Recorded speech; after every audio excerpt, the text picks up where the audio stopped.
හොඳයි ළමයි. දැන් අපි අහන් ඉන්න කට්ටියම ගැලපුම් සටහන් මොලි දෙන්නේ අයිඩියක් තමයි ගැලපුම් සටහන් කියන්නේ මොනවද? ඔයාලවලදී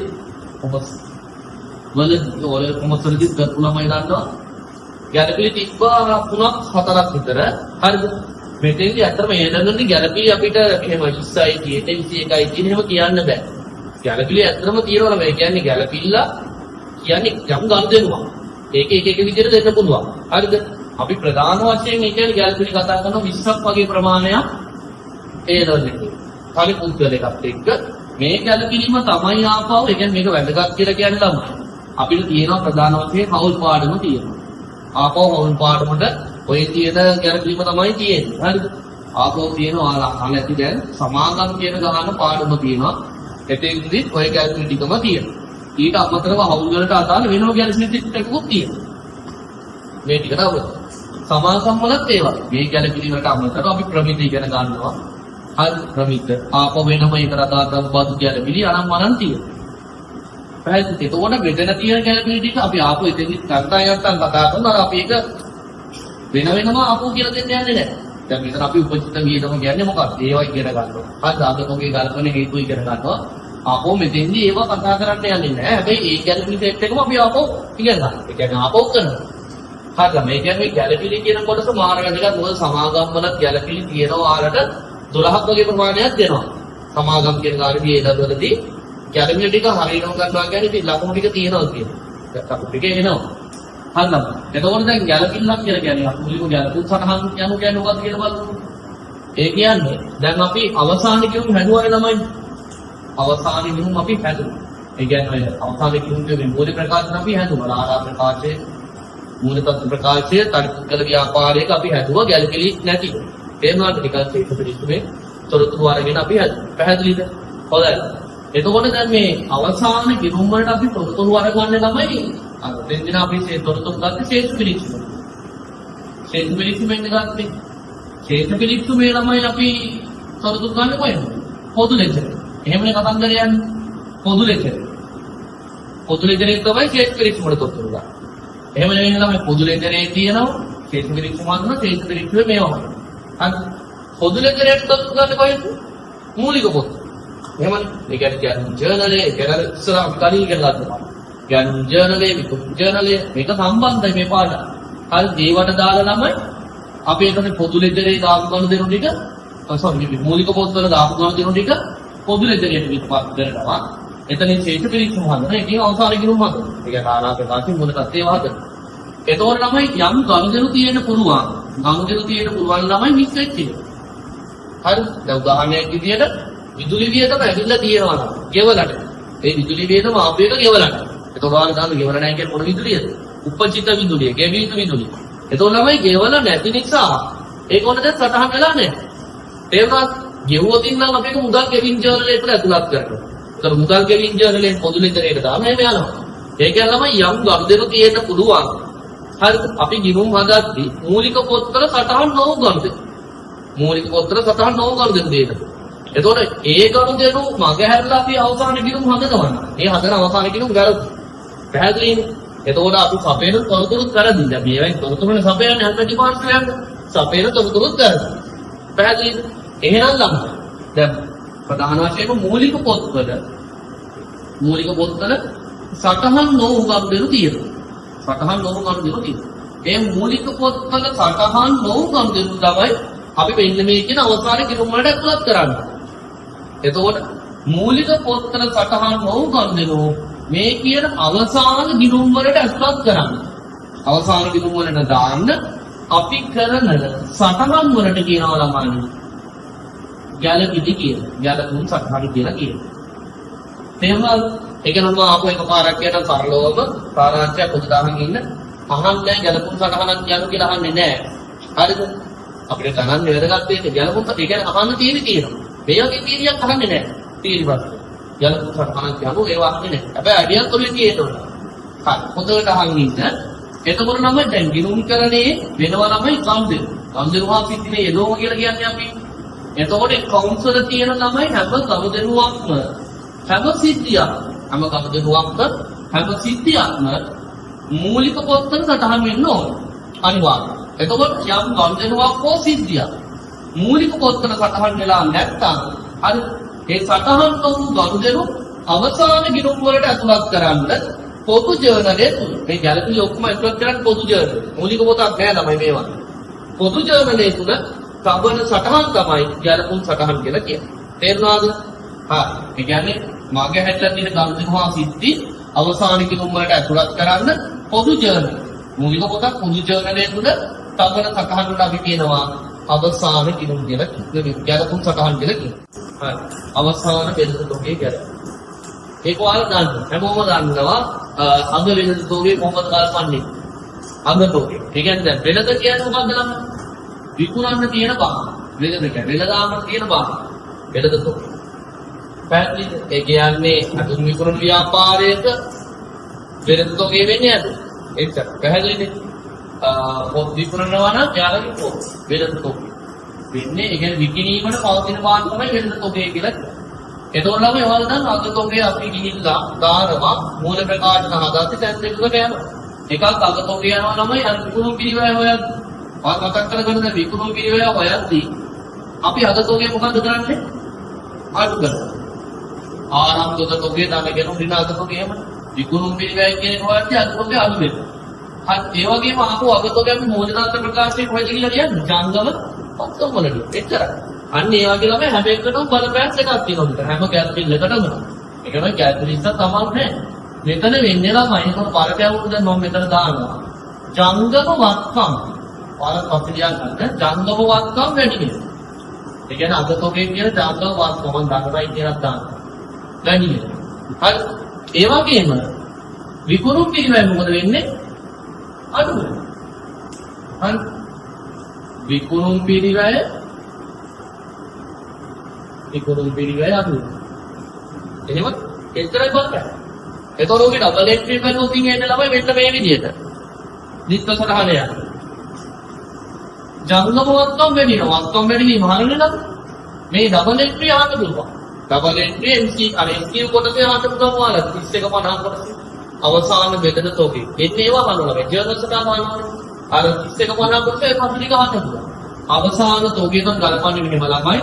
අගතෝගේ හර අගතෝග ගිනුම හර එතකොට මේක හරුනේ ඇයි ඒකවත් කියනවා තමයි කොන්සොනන්ට් එක ඩබල් එන්ට්‍රි ඉන්නේ නිචේ යන්නේ වත්කම් වැඩි වීම අද්දත්මක් දාලා තියෙනවා දැනෙන්නේ මොකක්ද වෙනත කිනුම බැරි කියන්නත් පුළුවන් වෙනත කිනුම බැරි කියලා කියන්නත් පුළුවන් මොකද ළමයි මේ විකුණුම් පිළිවෙල හොයන අපි ගන්න ස්ටේට්මන්ට් එකට කියන වෙලද කිනුම. ඒක වෙලද කිනුම බැර කියන්නත් තමයි එහෙම නැත්නම් දෙකම එකයි. මම වැලිරක් දාන්න මේ කියන්නේ නැහැ. කියන්නේ නෑ. ඉන්න විකුණුම් පිළිවෙල බැර කියන්නත් පුළුවන්. මේ චිත්තසනම මාන වැඩලා. පැහැදිලි විකුණුම් පිළිවෙල බැර කියන්නත් පුළුවන්. ඒතකොට මේකේ චිත්තසනහන ඔහොමත් තියන්න. ලොකු දෙයක් නෑ. ඒක වෙන්නේ කොහොමද කියලා කොහොමද ඔන්නුන දාන්න. ඇයි මෙහෙම වෙන්නේ කියන්නේ? ඊටම අපි නරුටක් දින් කොහෙටද? අගතෝගේ ගන්නවා කියලා කියන්නේ ඔව්. මේ ඩබල් එන්ට්‍රි වලට අහන්න පුළුවන් වෙනතෝගේ යනවා කියලා අහන්නේ නෑ. ඒක ප්‍රශ්නේ නෑ. ඒකෙන් දෙහා ඉඩයක් තියෙනකොට වෙනතෝගේ කියන්නේ විකුණන්න තියෙන බා. පැහැදිලිද කතාවද? ඔන්න දැන් උගන්වන්නේ මාර වැදගත් එකක් MCQ ප්‍රශ්න ලහන එක. පට්ට වැදගත්. ඔතන අහන්නේ ඒ කියන්නේ ඇයි මෙහෙම අග වෙනතෝගේ ගලපන? අගතෝගේ ගැලපීමේ සංකල්පය. දන්නවද? අගතෝගේ ඇයි අප කරන සංකල්පය මොකක්ද?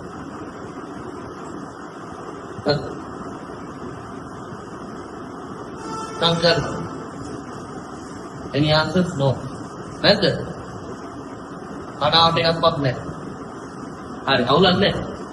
නෑ මම ඔයාලා ආයෙත් කියනවා. හොඳයි. හොඳයි. ඒවා MCQ ප්‍රශ්න වල අහන්න. අපි වැදගත් ඒවා ලියාගමු. ඕකට අදාළ සංකල්පය ළමයි මෙහෙම. ඒ කියන්නේ පරලෝම. ඔතන අහන් ඉන්නේ මාර වැදගත් කොටස. මේක තීර කොටස. ඔතන අහන් හොඳට අහන් ගන්න. අපි විකුණුම් වලින් ලබන විකුණුම් වලින් අඩු කරන්නේ මොකද්ද දන්නාද විකුණුම් පිළිවෙල. අපි ගැනුම් වලින් කරන්නේ නැහැ. නේද? ගැනුම් නෙවෙයි අඩු කරන්නේ විකුණුම් පිළිවෙල. මේක අඩු කරා. එතකොට තමයි අපි දන්නා තියෙන්නේ. නැත්නම් අපි කියන්නේ විකුණුම් දෙන ගැනුම් කියලා ලියන්නේ නැහැ. ඒ විකුණුම් පිළිවෙල ඇතුලේ තියෙන එක සාධකයක් තමයි ගැනුම් කියලා. තේරුණාද අපට? ඒ කියන්නේ accounting වල තියෙන සංකල්පය. අර සංකල්ප ඒ ටියුට් එක මාර වැදගත් ලොකු දේවල් නෑ. මෙහෙම මේ සංකල්ප අපව මතක් කරගන්නත් accounts වල කියනවා තමයි සංකල්පය.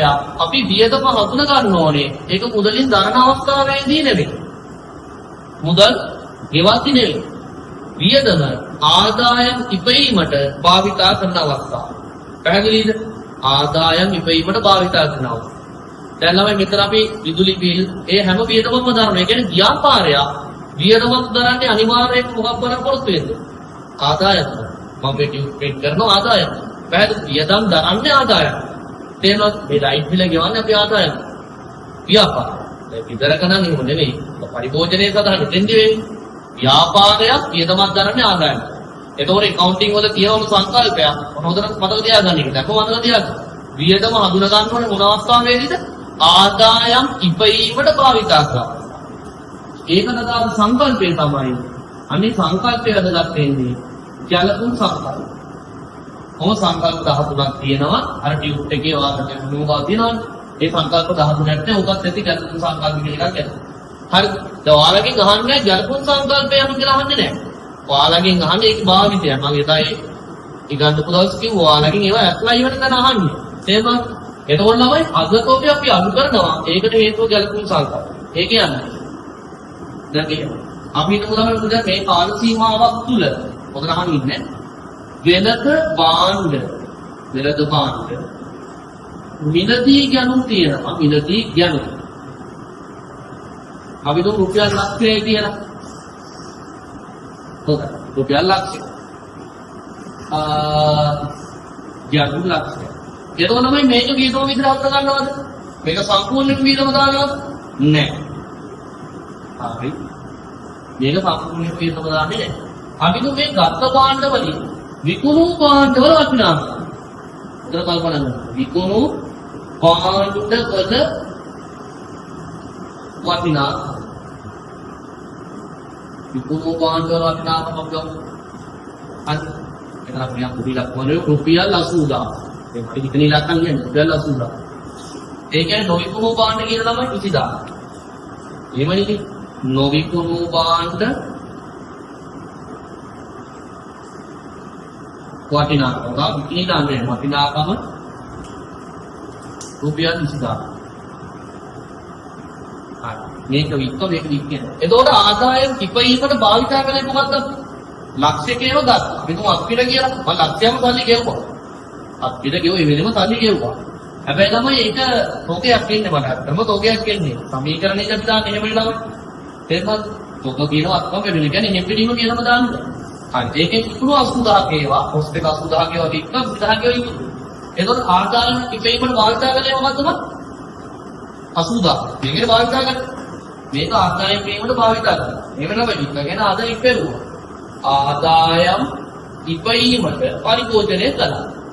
ඉපීමට භාවිතා කරා නැත්නම් පරිභෝජනය කළා. හරි. හොඳයි. එතකොට මේක හඳුනා ගන්න මොකක් විදිහටද එහෙනම්? ආදායම් ඉපීමට පරිභෝජනය කරා නම් ඒක අපි හඳුනා ගන්නවා වියදමක්. මේක අපි කියනවා තමයි විකුණුම් පිළිවෙල. විකුණුම් පිළිවෙල. මේ අමතර කතාවක් කියලා දෙන්න මාර වැදගත්. හරි විකුණුම් පිළිවෙල මේක මොකක්ද අපිට? වියදම. හයි ආදායම් ඉපීමට භාවිතා කරනවා. මෙතෙන් සල්ලි කියවම තමයි. අපි අත්දින ගන්නවා සල්ලි කියවනවා. හැබැයි ආදායම් ඉපීමට භාවිතා කරන්නේ මෙච්චරයි. මේක වියදම. මේකට ආදායම් ඉපීමට භාවිතා කරන්න නැහැ තාම. විකිලා නේ. ඒක එතකොට ළමයි අපි කියන්නේ මොකද්ද මේ? අගතොගු. විකුණු වෙන්නේ අගතොගු. තේරුණාද? මේක මොකක්ද? තාම වත්තම. වියදමක් නෙමෙයි. ආදායම් ඉපීමට භාවිතා කරපු නැති නිසා. තේරුණාද? එතකොට ළමයි අපි ඒකයි දැන් අගතොගු අඩු කරන්න ඕනේ. ගණන් තියෙන ලක්ෂයක්. හැබැයි 20000ක් ඉතුරුයි කියන්නේ ළමයි. ඒක අඩු වෙන්න ඕනේ. හේතුව ආදායම් ඉපීමට භාවිතා කරේ නැති නිසා. පැහැදිලිද නේද? ලක්ෂයෙන් 20000 අඩු කරලා තමයි අපි වෙන්න මේ 80000 කියන වියදම අතුර ගන්න. එන වාලකින් යනකොට අගතෝගේ ගැළපීමට අදාළ වන සංකල්පය මොකද්ද? යන සංකල්පය ඒකෙන් කියන්නේ අපි වියදම හඳුනා ගන්න ඕනේ. ඒක ආදායම් ඉපීමට භාවිතා කරාට පස්සේ. පැහැදිලිද ළමයි? හොඳයි. මේක මාර වැදගත් එකක්. එතෙන්දී වෙන්නේ ජංගමවත්කම් වැඩි වෙලා වියදම් අඩු වීමක් වෙන්නේ. හරි කොහොම පිළිවෙලක මොන්නේ නැහැ. වියදම් අඩු වීම. ඕක තමයි නිත්ත බල. මම කියන හැටේටම ඔයගේ බලපෑමක් තියෙනවා. හොඳයි. ඒ කියන්නේ දැන් මෙහෙමයි ලබන. දැන් මුලින්ම අතනදී වෙලද තෝගන්නේ නැහැ. මේකේ අතිරේකද.